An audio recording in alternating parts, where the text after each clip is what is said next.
NBA crew. Glad you decided to spend your Thursday night with us. The two stars, LeBron and Love, at the 3 and the 4. And it's Verjao in at the 5, roaming the paint. Kyrie Irving 3 seasons ago was the only rookie in NBA history to shoot as well as he did from the three-pointers, the field, and the free throw line. There's no question about it. He is an elite shooter. Waiters gets a wide-open look. That's in there. Love with the assist. Wow, he was just wide open there. That's way too easy. Here's Dunleavy, covered by Irving. Here's Gasol, and that's good. A nice job in the glass as they pick up 2 on the second effort. He has such a knack for scooping up the rebound and then making a defense pay. Irving drives in, lays it up, and despite of the excellent defense at that. And now just over a minute played here in the first.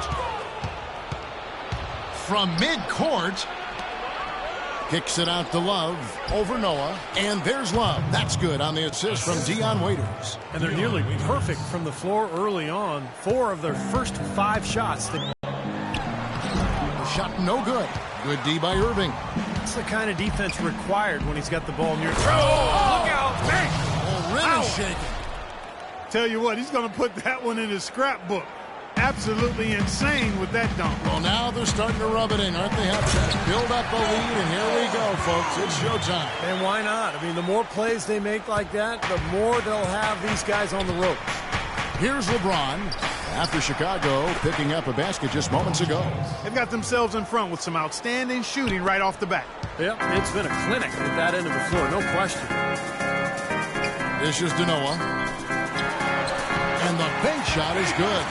Intelligent passing there to make that hoop possible. The Cavaliers have gotten 6 or 7 shots to fall in the first quarter. They're off and running. Here's LeBron, and again it's Cleveland. Well, he's off to a good start, and he's a guy who we know. I mean, if he gets going early, he can give you problems all day. You know, there were a lot of people, me included, thinking that Cleveland would take a step forward and be a team that can make moves in the East and perhaps get to the playoffs, but injuries and inner turmoil really kept that team from being playoff caliber.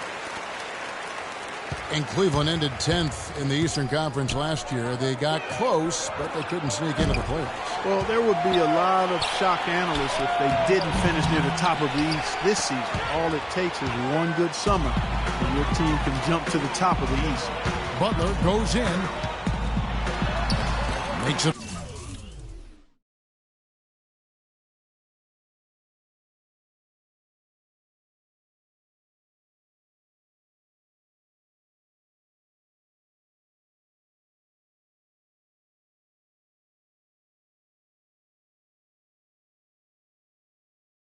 Off the glass. Butler's got his first basket of the night. Pretty much all of their buckets coming from inside the paint now. Yeah, that's 5 of their last 6 baskets inside the lane. They have really established themselves inside. Chicago trailing here. Guys, they've been getting it done. They sure have been. I mean, really looking good and sharp offensively. Yeah, knocking down the open shots and really getting a nice flow to their game. He's hit the ground running here in the first, putting together a nice quarter offensively. So it's Chicago now. Here's Dunleavy. Noah slams it home for the putback. That is a booming putback. Step aside, fellas. They wanted nothing to do with him there. At least not with the ball in his hands and the rim in sight. Bulls have gone 7 of 11 from the field to begin the game. And the whistle blows. He decides to foul intentionally for some reason. I'm not sure why you would foul right there. You know, that's obviously not the smart thing to do, so a mistake there. So Chicago ends up going with the new group. Cleveland also making some changes. Tristan Thompson, he's checked in for Verjao. And it's Marion in for James. He's got a nice stroke from long range, and you know, he's not likely to pass up those opportunities when he gets them. 1:58 left to play in the first. Here's Marion. And out of bounds as the Bulls gain possession. Mike Miller's checked in for Cleveland. Matthew Dellavedova comes in for Dion Waiters. Bulls trail by 4. Shawn Marion with 15 years in the NBA, a very good 15 years, basically talked about retiring even though he was still playing well at the conclusion of last season. although I guess he did have a change of heart. And there's a minute 45 left in the first. And again, Chicago, no good. The Cavaliers leading by 4. Here's Dellavedova. Offline from the top of the key. Boy, for my taste, he's far too inconsistent with that shot. I mean, he's got to make those if he's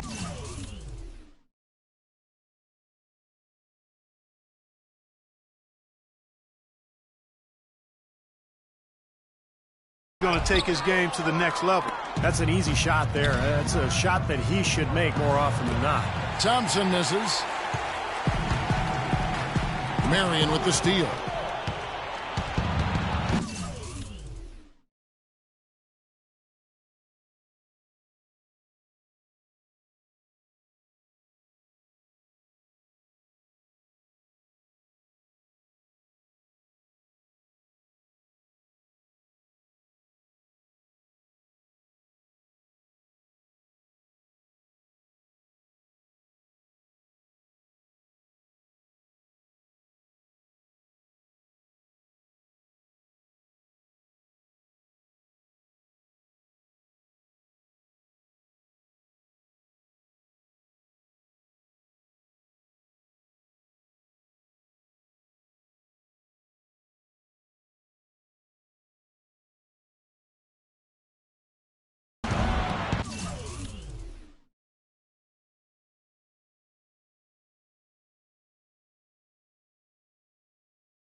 Thompson inside, working on Gibson. Thompson with the bucket. And a look at how the hustle game has been going for the Cavaliers. Well, I think the defensive aggressiveness on display here has caught him off guard. Playing airtight defense and coming up with the steals.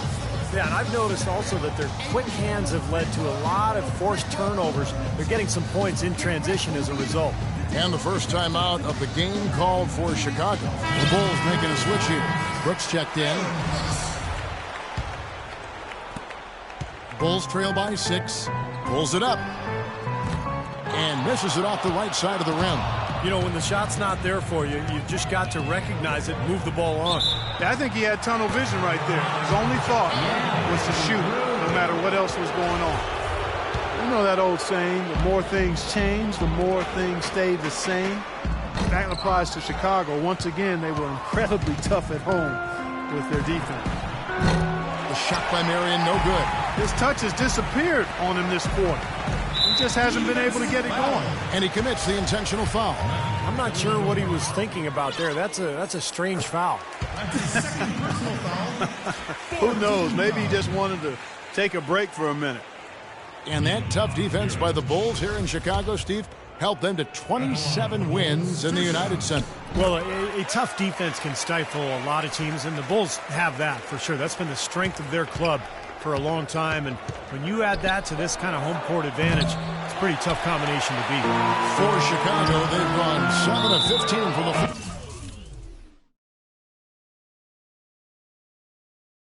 field to this point. Out of bounds, Cleveland will take possession. I tell you what, that's just a major unforced error right there, guys. My goodness. Here's Irving. Chicago grabs the miss. Well, I think the defense got lucky right there. I mean, he's going to make a lot more of those than he misses when he's got that much room. Great job taking it right at the defense. I like the aggressiveness. Yeah, he left them no choice but to foul there. The Bulls shooting their 4th and 5th shots at the foul line in the game.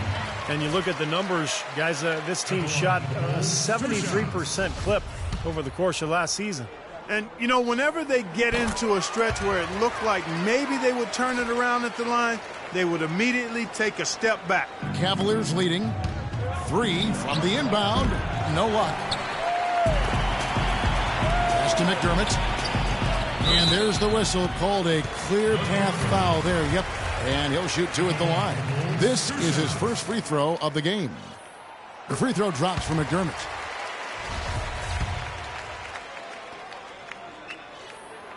That one drops.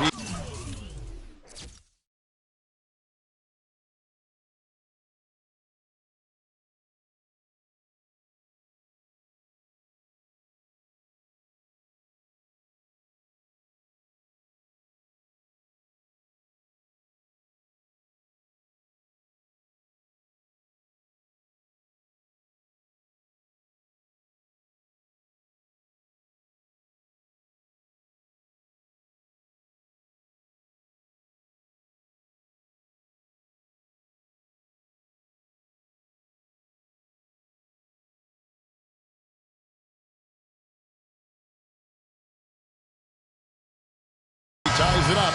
He's a dead eye at the line, fellas. Just call him automatic. He doesn't miss many of those. Here's Mirotic. With 1 on the clock, he lays it in.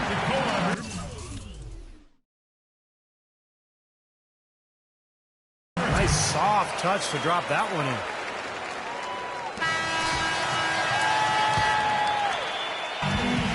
Second quarter. Guys, what's your take on the Bulls so far? And I thought the key in that first quarter was the offensive aggressiveness. They attacked the rim and got to the foul line.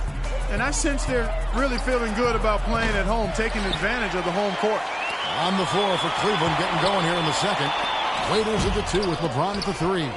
Kevin Love out there with Anderson Varejao. And it's Dellavedova in at the 1.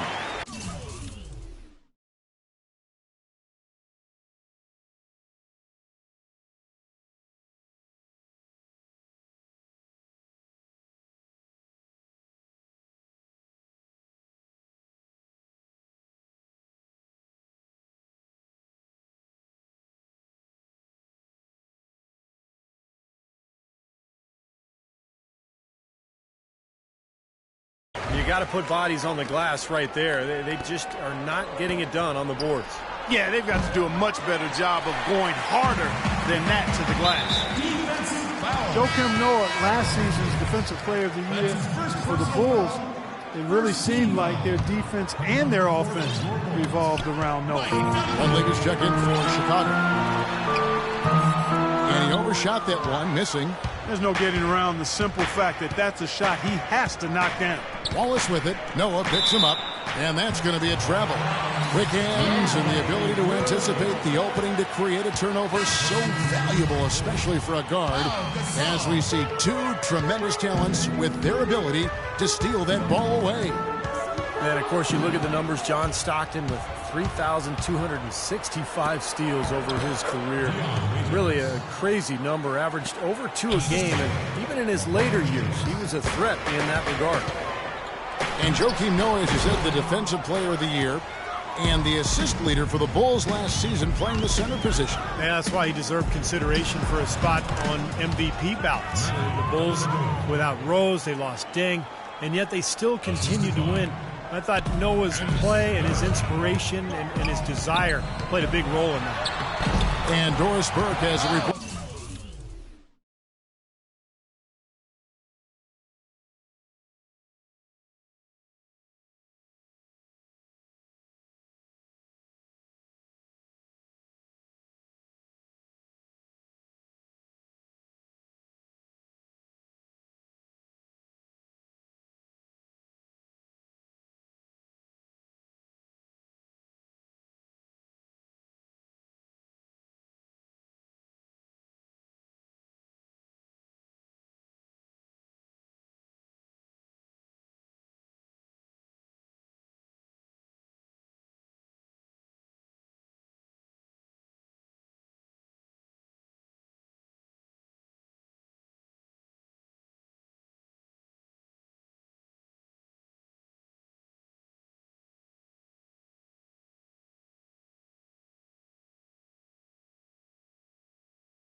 this from the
Well, guys, Kyrie Irving, the #1 pick overall back in 2011, a player who promised himself he'd play in the NBA when he was just in the 4th grade.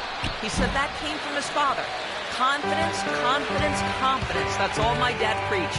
He'd always tell me, Kyrie, you could be this, you could be that.